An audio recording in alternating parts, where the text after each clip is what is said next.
जय श्री श्याम साथियों। आज का टॉपिक है अध्यात्म और आध्यात्मिक चुनौती। अध्यात्म और आध्यात्मिक चुनौती विषय इसलिए ज़रूरी है, आजकल लगभग एग्ज़ाम्स सीबीएसई वालों के हो चुके हैं, एक दो एग्ज़ाम रहता है और नौजवान साथी हमारे जो 18 से 34 तक 60% हैं, उनके लिए video being connected with education मेरा कर्तव्य बनता है, जिम्मेवारी बनती है।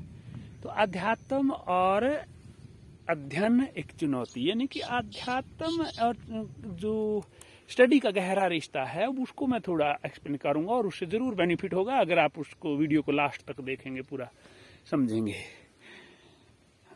ये देखिए साथियों, अध्यात्म एग्जाम्स और होने के बाद विद्यार्थी एकदम फ्री हो जाता है और एकदम से उसमें काफ़ी मन मस्तिष्क से काफ़ी बोझ हल्का हो जाता है और वो क्रिकेट के शॉट ज़बरदस्त लगाता है, ज़बरदस्त दौड़ लगाता है। हम भी लगाते थे और अभी वो फील ऐसा करेगा धरती पर एग्जाम, लास्ट एग्जाम्स के दौरान। जो देखिएगा, मैं बिल्कुल आपकी कोई मनस्थिति, अपने नौजवान साथियों की मनस्थिति का बयान कर रहा हूँ, गलत हो तो कमेंट में करना।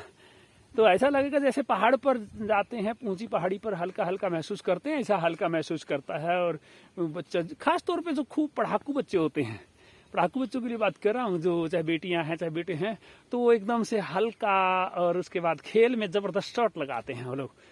तो ये इस आज़ादी में आपके अंदर जो दबी हुई एनर्जी थी, जो स्टडी के बोझ के नीचे दबी हुई थी, वो एनर्जी जागरूक हो रही होती है, जागृत होती है। तो ऐसे में करना क्या है, देखिएगा, अगर आपने फिर से सदा टॉप पर रहना है, मैं अपना फार्मूला था, बिल्कुल अनुभव की बात शेयर कर रहा हूँ। तो इस दौरान आप अगली क्लास, जिस क्लास में आपने जाना है, उस क्लास की पुरानी किताबें मार्केट से, बुक सेलर से कोई याराना दोस्ती बना लो और वो कह देगा भाई पुरानी किताबें आए तो मेरे लिए संभाल के रखना। वो पुरानी किताबें ले लीजिएगा और उन पुरानी किताबों को क्या करना है, बिल्कुल आज़ाद होकर के जब मन करे, क्योंकि देखिएगा सारा दिन तो हम खाना नहीं खा सकते, सारा दिन हम खेल नहीं सकते, सारा दिन टीवी नहीं देख सकते, खेल के समय खेल होता है।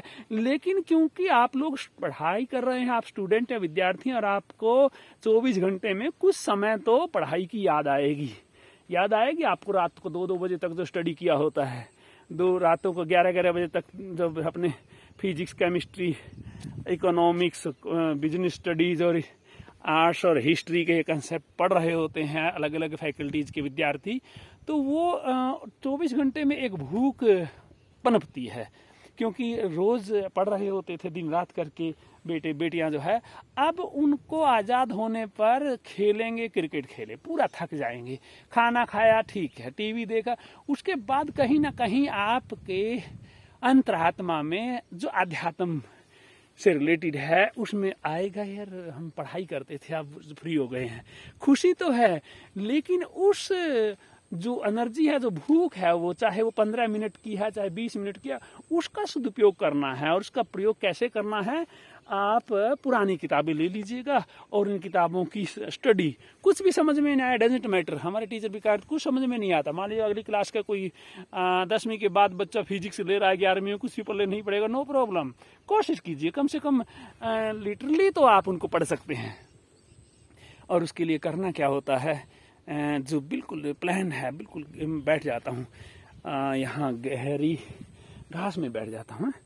तो करना क्या होगा, उसको आपने जैसे व्रत रखते हैं, अनुष्ठान रखते हैं ना, धार्मिक अनुष्ठान, अपने सिख लोग खंड पाठ रखते हैं गुरुद्वारे का, हमारे यहाँ भागवत कथा 1 वीक का या 7 डेज का, 10 डेज का भागवत कथा चलता है, या व्रत रखते हैं, तो हम भी ऐसा कर सकते हैं।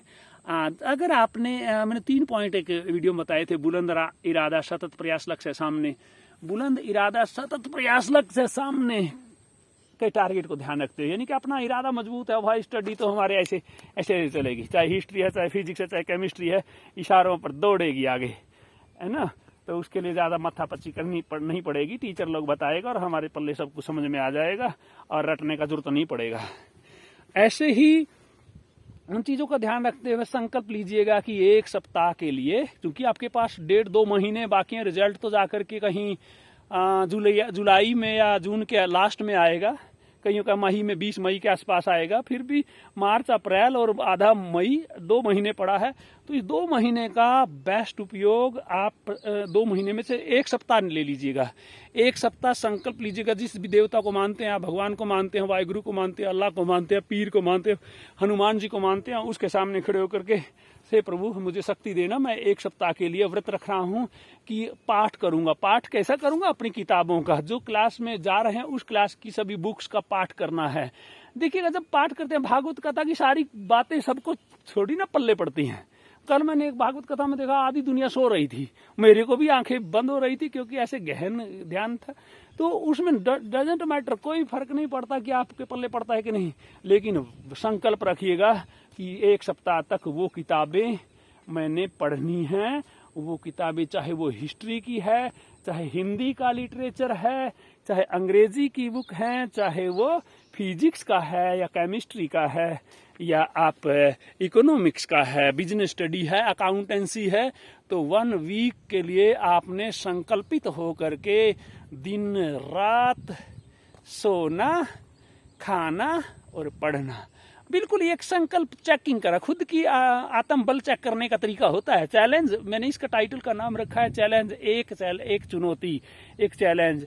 उस चैलेंज को देखिएगा स्वीकार करके, और अगर आप ऐसा 1 वीक में कर जाते हैं तो आप निश्चित ही उन किताबों की बेसिक्स आपके दिमाग में बैठ जाते हैं, और आपको कम से कम पल्ले नहीं पड़ती बातें। तो ये समझ में आ जाता है कि अगले साल मैं +2 में जा रहा हूँ, मैं +1 में जा रहा हूँ, या मैं 10th में हो रहा हूँ, तो मुझे इन चीज़ों पर गौर करना होगा।